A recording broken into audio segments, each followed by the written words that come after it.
하나님의 말씀을 함께 읽겠습니다. 마가복음 6장 45절에서 56절 말씀입니다. 마가복음 6장입니다. 45절 말씀부터 56절까지 세번역 성경으로 말씀을 함께 읽도록 하겠습니다. 45절 말씀부터 같이 읽습니다. 예수께서는 곧 제자들을 재촉하여 배를 태워 자기보다 먼저 건너편 벳세다로 가게 하시고 그동안의 무리를 헤쳐 보내셨다. 그들과 헤어지신 뒤에 예수께서는 기도하시려고 산에 올라가셨다. 날이 저물었을 때에 제자들이 탄 배는 바다 한가운데 있었고 예수께서는 홀로 무태 계셨다. 그런데 예수께서는 그들이 노를 젓느라고 몹시 애쓰는 것을 보셨다. 바람이 거슬러서 불어왔기 때문이다. 이른 새벽에 예수께서 바다 위를 걸어서 그들에게로 가시다가 그들을 지나쳐 가려고 하셨다. 제자들은 예수께서 바다 위로 걸어오시는 것을 보고 유령으로 생각하고 소리쳤다. 그를 보고 모두 놀랐기 때문이다. 그러나 예수께서 꼭 그들에게 말씀하셨다. 안심하여라, 나다, 두려워하지 말아라. 그리고 예수께서 그들이 탄 배에 오르시니 바람이 그쳤다. 그래서 제자들은 몹시 놀랐다. 그들은 빵을 먹이신 기적을 깨닫지 못하고 마음이 무뎌져 있었다. 그들은 바다를 건너가서 게네사렛 땅에 이르러 닷을 내렸다. 그들이 배에서 내리니 사람들이 곧 예수를 알아보고 그 온 지방을 뛰어다니면서 예수가 어디에 계시는지 병자들을 침상에 눕혀서 그곳으로 데리고 오기 시작하였다. 예수께서 마을이든 도시이든 농촌이든 어디에 들어가시든지 사람들이 병자들을 상트 거리에 데려다 놓고 예수께 그 옷술만이라도 손을 되게 해달라고 간청하였다. 그리고 손을 댄 사람은 모두 병이 나았다. 아멘. 오늘 우리가 함께 읽은 본문의 말씀을 중심해서 바르고 온전한 지식이라고 하는 주제로 말씀을 함께 나누고 싶습니다. 오늘 이 본문을 자세히 보면 거친 풍랑 위를 걸어오시는 예수님의 사건이 기록되어 있습니다. 이 사건은 마가복음뿐만 아니라 마태복음과 요한복음에도 동일하게 기록되어 있는 사건입니다. 사복음서 중에 가장 먼저 기록된 책이 바로 마가복음입니다. 오병이어의 사건 이후에 예수님을 바라보는 사람들의 시선이 달라졌습니다. 그렇지 않겠습니까? 지극히 적은 5개의 떡과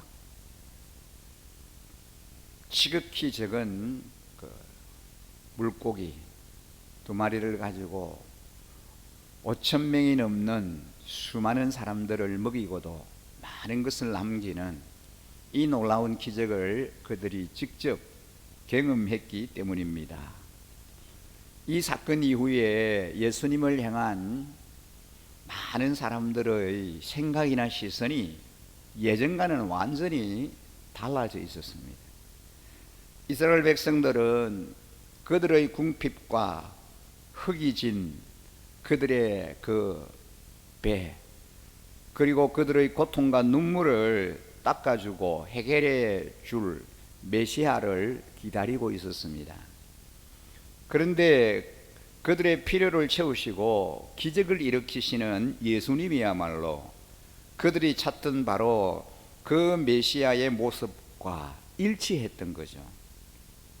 예수님을 통해서 배불리 먹은 무리가 예수님을 억지로 왕으로 옹립하려고 하자 예수님은 제자들이 이런 생각에 물들지 않도록 급히 제자들을 배에 태워 다른 곳으로 보내시고 직접 무리를 해산시키셨습니다.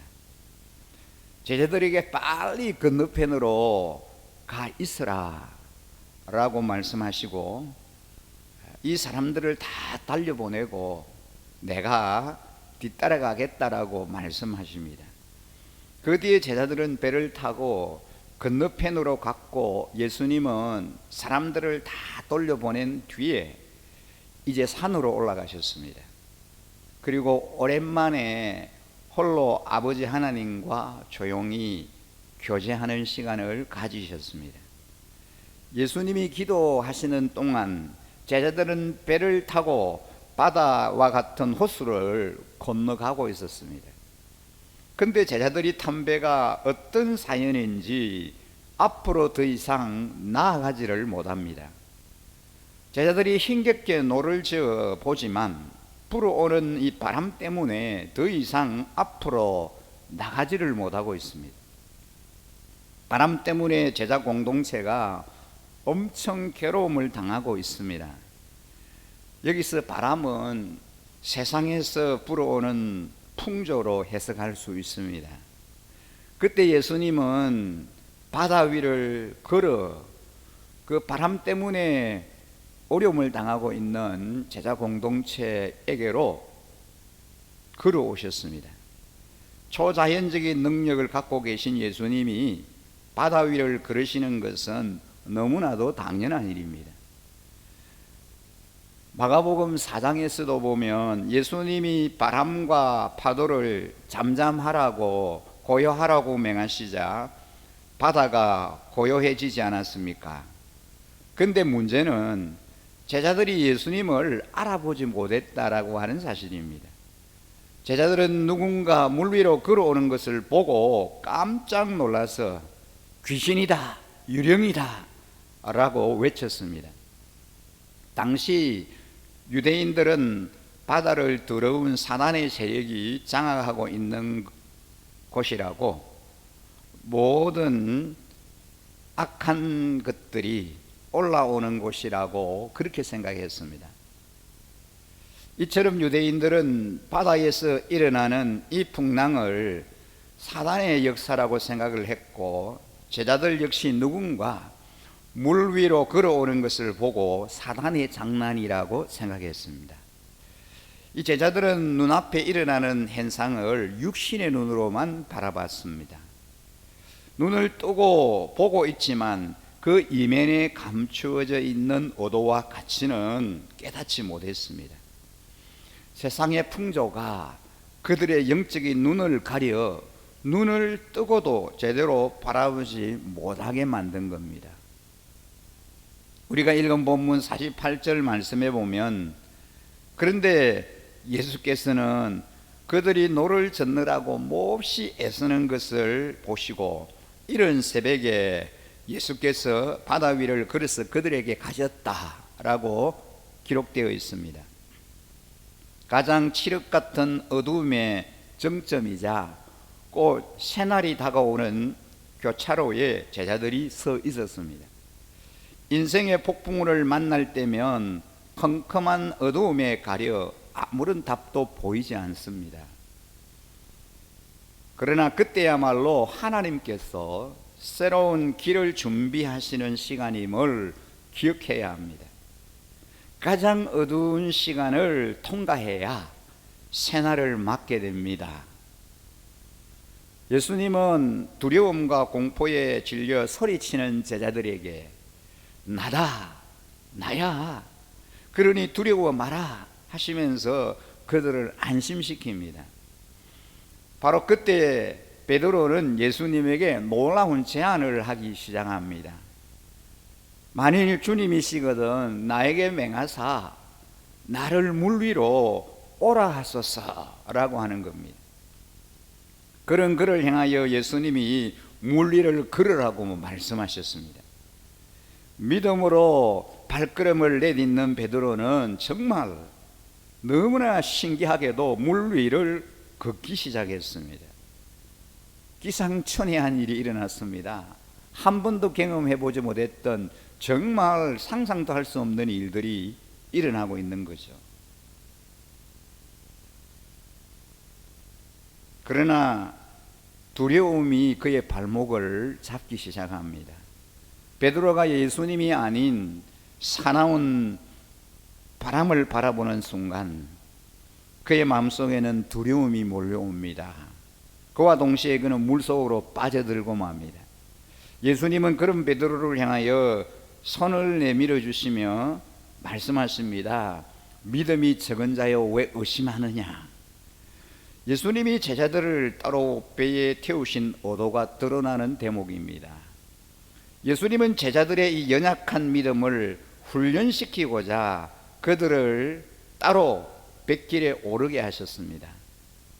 그리고 물에 빠진 베드로를 붙잡아 주신 뒤 그와 함께 배에 오르셨습니다. 예수님과 베드로가 배에 오르자 거짓말처럼 바람이 그쳤습니다. 제자들은 오병이어의 기적을 보았으면서도 여전히 예수님을 제대로 알지 못했습니다. 그 엄청난 기적을 그들이 경험했음에도 그 기적을 행하시는 그분이 누구이신지에 대해서 바로 깨닫지 못했다는 거죠. 게네사렛에 도착하신 예수님은 병으로 고통받고 있는 사람들을 치료하는 일을 계속하십니다. 예수님의 소식을 들은 사람들이 사방에서 병으로 고통받는 병자들을 예수님께로 데리고 왔습니다. 어떤 사람은 침상에 누워있는 병자를 예수님 계신 곳으로 데리고 오기도 했습니다. 예수님이 가시는 곳이 어디든지 도시이든 마을이든 농촌이든 어디든지 사람들이 병자를 예수님께로 데리고 와서 예수님이 그 옷술만이라도 손을 대게 해달라고 간청하셨습니다. 그리고 손을 대는 사람들은 모두 병이 나았다라고 오늘 본문 마지막 절에 그렇게 기록하고 있습니다. 오늘 이 본문에 소개되는 예수님은 어떤 분이실까요? 예수님은 악한 세력을 정복하시고 혼란을 잠재우실 하나님이시고 자비롭고 은혜로우시며 사랑과 진실이 풍성한 하나님이시면서 스스로 완전하신 하나님 아버지이십니다. 겸손하게 자신을 낮추신 예수님의 모습만 알고 있지 않습니까? 예수님은 크고 위대하신 분이십니다. 전능하신 하나님이십니다. 우리가 만난 모든 문제를 해결해 주시는 분이십니다.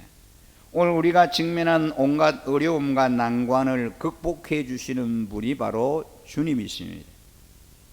오늘 이 본문의 말씀이 우리에게 주시는 영원한 진리가 있다면, 영적 교훈이 있다면 그것이 무엇일까요? 예수님을 바르고 온전하게 알아야 한다는 겁니다. 예수님은 제자들이 예수님을 오해하지 않도록 잘못된 지식을 가진 사람들로부터 떼어내셨고, 제자들이 예수님을 충분히 알도록 자신의 신성을 드러내셨습니다. 내가 믿는 예수님을 바로 알고 그분을 따르는 삶을 우리는 걸어가야 하겠습니다. 우리도 그릇된 이해는 바로잡고 부족한 지식은 채우기 위해서 애써야 합니다. 오늘 이 본문에 나타나시는 그 예수님 누구신지, 내게 그 예수님이 어떤 분이신지 우리는 분명한 지식을 가지고 하나님, 전능하신 아버지 하나님, 절대자 하나님, 모든 문제를 해결하실 수 있는 능력의 주님이심을 우리가 인정하면서 오늘 우리가 직면한 여러 가지 총체적인 위기와 어려움을 기꺼이 해결하실 수 있는, 극복해 하실 수 있는 그분이 우리 예수 그리스도이시며 전능하신 하나님이심을 우리가 인정하면서 오늘 이 새벽에도 주님 앞에 기도하고 싶습니다. 전능하신 하나님, 이 나라를, 이 열방을 하나님이 치료하시고 고쳐주시고 총체적인 위기와 어려움 가운데서 벗어날 수 있도록 자비와 긍휼을 베풀어 달라고, 하나님의 하나님 되심이 온전히 드러나며 하나님의 능력이 하루속히 우리 안에 임하여지게 해달라고, 하나님의 전능하심이 온전히 드러날 수 있게 해달라고 전심으로 우리 하나님 앞에 우리의 소원을 아뢰이며 우리의 필요한 소원과 기도 제목을 가지고 하나님 앞에 기도하시며 자유롭게 돌아가신 바랍니다. 함께 기도드리겠습니다. 거룩하신 우리 아버지 하나님, 오늘도 우리에게 생활을 허락하시고 아버지 기도할 수 있는 은혜의 시간을 주셨사오니 하나님 아버지 저희들에게 하나님 아버지 하나님의 능력이 나타나게 하시고 하나님의 권능과 하나님의 전능하신 하나님의 일하심이 하나님의 능력 베풀어 주심이 하나님이 나타나게 하여 주시기를 원합니다. 이 땅을 고쳐주시고 이 나라를 회복하여 주시고 치료하여 주시옵소서.